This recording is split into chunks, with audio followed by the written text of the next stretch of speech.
respond, and then I have We to. are energy independent for the first time. We don't need all of these countries that we had to fight war over because we needed their energy. We're energy independent. I know more about wind than you do. It's extremely expensive. Kills all the birds. It's very intermittent. It's got a lot of problems, but they happen to make the windmills in both Germany and China.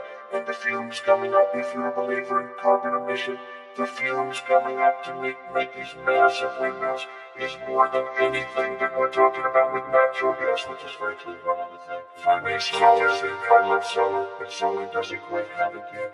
It's not powerful yet to really run our big, beautiful factories that we need to compete with the world.